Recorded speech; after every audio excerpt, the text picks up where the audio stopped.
ಚಳಿಗಾಲದಲ್ಲಿ ಹೆಲ್ದಿಯಾಗಿರೋವಂಥ ಪಾಲಕ್ ಸೊಪ್ಪಿನ ದಾಲ್ ಹೇಗೆ ಮಾಡೋದು ಅಂತ ತಿಳ್ಕೊಳ್ಳೋಣ. ಇದು ತುಂಬ ಆರೋಗ್ಯಕ್ಕೆ ಒಳ್ಳೆಯದು. ಈ ವಿಂಟರ್ ಸೀಸನಲ್ಲಿ ಅದು ಪಾಲಕ್ ಸೊಪ್ಪು ತುಂಬ ಫ್ರೆಶ್ ಆಗಿರೋ ಪಾಲಕ್ ಸೊಪ್ಪು ಸಿಗುತ್ತೆ. ಇದಕ್ಕೆ ನಾನು ಎಲ್ಲ 3 ಸ್ಪೂನಷ್ಟು ತೊಗರಿಬೇಳೆ, 1 ಸ್ಪೂನ್ ಕಡಲೆಬೇಳೆ, 2 ಸ್ಪೂನ್ ಹೆಸರುಬೇಳೆ, ಹಾಗೆ ಮಸೂರ್ ದಾಲ್ ಅಂತ ಆರೆಂಜ್ ಕಲರ್ ತೊಗರಿಬೇಳೆ ಬರುತ್ತಲ್ಲ, ಅದನ್ನೊಂದು 3 ಸ್ಪೂನ್ ತೊಗೊಂಡಿದ್ದೀನಿ. ಇದು ಹಾಕೋದ್ರಿಂದ ಟೇಸ್ಟ್ ಚೆನ್ನಾಗಿರುತ್ತೆ. ಮತ್ತು ಮಾಮೂಲಿ ತೊಗರಿಬೇಳೆಗಿನ ಈ ಮಸೂರಿ ದಾಲಲ್ಲಿ ತುಂಬ ಪ್ರೋಟೀನ್ ಜಾಸ್ತಿ ಇರುತ್ತೆ. ಮಕ್ಕಳಿಗೆಲ್ಲ ತುಂಬ ಚೆನ್ನಾಗಿರುತ್ತೆ. ಅದನ್ನು ಒಂದು ಅರ್ಧ ಗಂಟೆಯಷ್ಟು ತೊಳೆದ್ಬಿಟ್ಟು ನೆನೆಸ್ಬಿಟ್ಟು ಇಟ್ಟಿದ್ದೆ. ಹಾಗೆ ಕುಕ್ಕರಲ್ಲಿ ಒಂದು ಅರ್ಧ ಸ್ಪೂನಷ್ಟು ತುಪ್ಪ ತೊಗೊಂಡು ಆ ನೆನೆಸಿರೋಂಥ ಬೇಳೆನ ಹುರ್ಕೋಬೇಕು.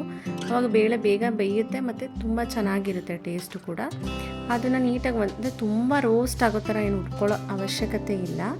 ಸ್ವಲ್ಪ ಲೈಟಾಗಿ ಒಂದು ಸ್ವಲ್ಪ ಅದರಲ್ಲಿರೋ ನೀರಿನ ಅಂಶ ಹೋಗೋ ತನಕ ಅದನ್ನು ಹುರ್ಕೊಂಬಿಟ್ಟು ನಾವು 2 ಗ್ಲಾಸಷ್ಟು ನೀರನ್ನು ಹಾಕ್ಕೊಂಡು ಸ್ವಲ್ಪ ಅದಕ್ಕೆ ಅರಿಶಿನ ಪುಡಿನ ಹಾಕ್ಕೊಂಡು ನಾವೊಂದು 2ರಿಂದ 3 ವಿಷಲ್, ಅಂದರೆ ನಿಮ್ಮ ಮನೆಯಲ್ಲಿ ಬೇಳೆ ಯಾವ ಥರ ನೀವು ಡೈಲಿ ಯೂಸ್ ಮಾಡ್ತಿರ್ತೀರಲ್ವ ಅದಕ್ಕೆ ಎಷ್ಟು ವಿಷಲ್ ಬೇಕು ಅಂತ ನೋಡ್ಕೊಂಬಿಟ್ಟು ಅಷ್ಟು ವಿಷಲ್ನ ಹಾಕ್ಕೊಳ್ಳಿ. ಅಷ್ಟರಲ್ಲಿ ನಾನು ಪಾಲಕ್ ಸೊಪ್ಪೆಲ್ಲ ಬಿಡಿಸ್ಬಿಟ್ಟು ಪಾಲಕ್ ಸೊಪ್ಪನ್ನ ತೊಳೆದ್ಬಿಟ್ಟು ನೀಟಾಗಿ ಅದನ್ನೆಲ್ಲ ನಾನು ಬಿಡಿಸ್ಬಿಟ್ಟು ನೀರಲ್ಲಿ ಒಂದು ಸ್ವಲ್ಪ ಉಪ್ಪು ಹಾಕ್ಬಿಟ್ಟು ಎಲ್ಲ ತೊಳೆಯೋದು ನೆನೆಸಿಟ್ಟಿದ್ದೀನಿ.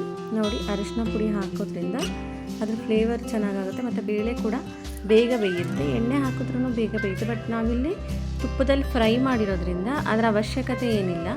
ನಾನೀಗ 3 ವಿಷಲ್ ಮಾಡಿಸ್ಕೊಂಡೆ. ಆ ಬೇಳೆ ಬೇಯೋ ಅಷ್ಟರಲ್ಲಿ ನಾನು 2 ಈರುಳ್ಳಿ, 1 ಟೊಮೆಟೊ, ಒಂದು 5-6 ಹಸಿಮೆಣಸಿನ್ಕಾಯಿನ ಕಟ್ ಮಾಡಿ ಇಟ್ಕೊಂಡಿದ್ದೀನಿ. ಒಂದು ಪ್ಯಾನಲ್ಲಿ ಸ್ವಲ್ಪ ಆಯಿಲ್ನ ತಗೊಳ್ಳಿ. ಆಮೇಲೆ ಸ್ವಲ್ಪ ಆಯಿಲ್ ಬಿಸಿ ಆಗಬೇಕು. ಬಿಸಿಯಾದ ನಂತರ ಅದಕ್ಕೆ ನಾನು ಸಾಸಿವೆ ಜೀರಿಗೆನ ಹಾಕಬೇಕು. ಸಾಸಿವೆ ಜೀರಿಗೆ ಒಗ್ಗರಣೆಗೆ ಹಾಕಿ ಹಸಿಮೆಣಸಿನ್ಕಾಯಿನ ಕಟ್ ಮಾಡಿಟ್ಟಿರೋಂಥ ಹಸಿಮೆಣಸಿನ್ಕಾಯಿ ಕೂಡ ಅದಕ್ಕೆ ಹೆಚ್ಚಿಬಿಟ್ಟು ಹಾಕಿ ಹಸಿಮೆಣಸಿನ್ಕಾಯಿನ ಸ್ವಲ್ಪ ಫ್ರೈ ಆದಮೇಲೆ 2 ಈರುಳ್ಳಿ ಸಣ್ಣ ಕಟ್ ಮಾಡಿದ್ದೆ ಅದನ್ನು ಹಾಕಿದೆ. ಈರುಳ್ಳಿ ಸ್ವಲ್ಪ ಟ್ರಾನ್ಸ್ಪರೆಂಟ್ ಆಗೋ ತನಕ ಅದನ್ನು ಫ್ರೈ ಮಾಡಬೇಕು. ಆಮೇಲೆ 1 ಟೊಮೆಟೊನ ಕಟ್ ಮಾಡಿ ಇಟ್ಕೊಂಡಿರೋ ಟೊಮೆಟೊನ ಅದಕ್ಕೆ ಹಾಕಿ ಆ ಟೊಮೆಟೊ ಎಲ್ಲ ಸಾಫ್ಟ್ ಆಗೋ ತನಕ ಅದನ್ನು ಫ್ರೈ ಮಾಡ್ಕೊಳ್ಳಿ. ಆಮೇಲೆ ಸ್ವಲ್ಪ ಉಪ್ಪು ಹಾಕಬೇಕು. ಅದಕ್ಕೆ ಅರಿಶಿನ ಮತ್ತು ಉಪ್ಪು, ಅರಿಶಿನ ಉಪ್ಪು ಹಾಕೋದ್ರಿಂದ ಬೇಗನೆ ಅದು ಆ ಟೊಮೆಟೊ ಸಾಫ್ಟ್ ಆಗುತ್ತೆ. ಪಾಲಕ್ ಸೊಪ್ಪು ನಮಗೆ ರಿಚ್ ಇನ್ ಐರನ್ನು, ಯಾರಿಗೆ ಈ ಬ್ಲಡ್ ಕಮ್ಮಿ ಇದೆ ಅನ್ನೋರೆಲ್ಲ ಈ ಪಾಲಕ್ ಸೊಪ್ಪನ್ನು ಜಾಸ್ತಿ ಯೂಸ್ ಮಾಡಿ. ಅದರಲ್ಲೂ ಈ ಚಳಿಗಾಲದಲ್ಲಿ ಪಾಲಕ್ ಸೊಪ್ಪು ತುಂಬ ಫ್ರೆಶ್ ಆಗಿರುತ್ತೆ ಮತ್ತು ತುಂಬಾ ಜಾಸ್ತಿ ಸಿಗುತ್ತೆ.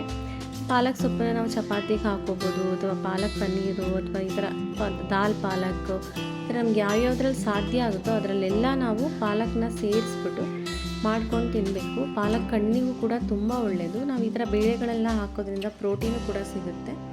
ನಾವು ಹಸಿರು ತರಕಾರಿಗಳನ್ನ ಜಾಸ್ತಿ ಉಪಯೋಗಿಸೋದ್ರಿಂದ ನಮ್ಮ ಆರೋಗ್ಯಕ್ಕೆ, ಕಣ್ಣಿಗೆ ಮತ್ತು ಬ್ಲಡ್ ಇಂಪ್ರೂವ್ಮೆಂಟಿಗೂ ಕೂಡ ತುಂಬ ಒಳ್ಳೆಯದು. ಇದಕ್ಕೆ ನಾನು 1 ಹಸಿಮೆಣಸಿನ್ಕಾಯಿ ಹಾಕಿರೋದ್ರಿಂದ 1 ಸ್ಪೂನಷ್ಟು ಖಾರದ ಪುಡಿ, 1 ಸ್ಪೂನಷ್ಟು ಧನಿಯಾ ಪುಡಿನ ಹಾಕ್ಕೊಂಡೆ.